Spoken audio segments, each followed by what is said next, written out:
Hello everyone, good morning. সকাল সকাল কিছু প্রোডাক্ট দেখাতে আসলাম। গতকালকে আমি আর আমার হাজব্যান্ড গিয়েছিলাম বসুন্ধরাতে। তো ওখানে গিয়ে আমার হাজব্যান্ডের মেনলি কাজ ছিল হচ্ছে ওনার ঘড়িতে প্রবলেম, টাইম জোনের একটা ঘড়ি টাইটানের। তো ওটা সার্ভিসিংয়ের জন্য গেছিলাম দিতে।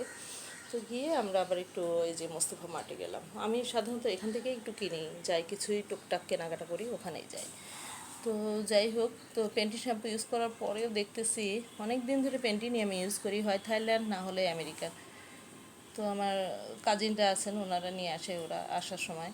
তো এই যে শ্যাম্পুগুলা, এই প্রচুর হেয়ার লস হচ্ছে। এই কারণেই যে অ্যান্টি হেয়ার লস শ্যাম্পু পেরি গার্ডেনের, এটা নাকি অনেক ভালো, যদিও বা দামটা একটু বেশি। যাই হোক, আপনার গেলেই বুঝতে পারবেন। আর এই যে হাওয়া একটা হেয়ার অয়েল, ওখানকার সেলসের মেয়েগুলা ওরা বলল।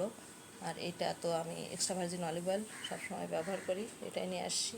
আর একটা হার্লেনের লিলির একটা এই যে পিঙ্ক কালারের লিপস্টিক। তো লিপস্টিক আমার এই কালারের ছিল, কিন্তু শেষ হয়ে যাচ্ছে অল্প একটু, খুবই প্রিয় একটা কালার আমার এটা। তো এটা নিয়ে আসলাম। আমি কখনো হার্লেনের লিপস্টিক ইউজ করিনি, দেখি। মেইনলি আমি আসলে চুল পড়া নিয়ে খুবই সমস্যায় আছি, দেখি কি হয়। তো আজকে তো অলিভ অয়েলটা, ওই যে এক্সট্রা ভার্জিন অলিভ অয়েল, এটা অরিজিন স্পেনের। তো যাই হোক, সবাই ভালো থাকেন, বাই।